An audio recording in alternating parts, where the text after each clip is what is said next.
Sumqayıtda Ulu Öndər Heydər Əliyevin 102-ci il dönümü möhtəşəm şəkildə qeyd edildi. Ümumşəhər tədbirində Sumqayıt şəhər İcra Hakimiyyətinin başçısı Zakir Fərəcov, millət vəkilləri, idarə və müəssisə rəhbərləri, şəhid ailələri və qazilər, eləcə də şəhər ictimaiyyətinin nümayəndələri iştirak etdilər. Abidə ziyarət olundu, önünə əşkil və gül dəstələri düzüldü.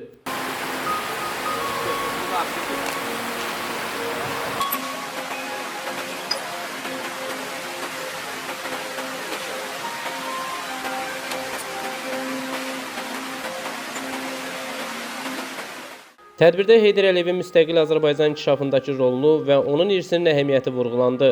Ulu Öndərin liderlik keyfiyyətləri və onun xalqa olan sevgisi tədbir iştirakçıları tərəfindən yüksək qiymətləndirildi. Qeyd edək ki, Heydər Əliyev Azərbaycanın müstəqillik tarixində və ölkənin inkişafında mühüm rol oynayan liderlərdən biridir. Onun rəhbərliyi altında Azərbaycan iqtisadi, sosial və mədəni sahələrdə əhəmiyyətli nailiyyətlər əldə edib. Ulu Öndərin 102-ci il dönümü münasibətilə təşkil olunan tədbirdə onun irsinə olan böyük ehtiramı əks etdirir. Bu tədbirdə iştirak edənlər onun liderlik keyfiyyətlərini və xalqa olan sevgisini vurğulayıblar. Heydər Əliyevin irsi, Azərbaycan müstəqillik yolunda əhəmiyyətli töhfələri və ölkənin beynəlxalq arenanın tanınmasında oynadığı rolu bu gün də yüksək qiymətləndirilir. Sumqayıt şəhərində keçirilən ağac əkmə aksiyası həmçinin Heydər Əliyevin ölkənin ekologiyasına və təbiətin mühafizəsinə olan diqqətini əks etdirir.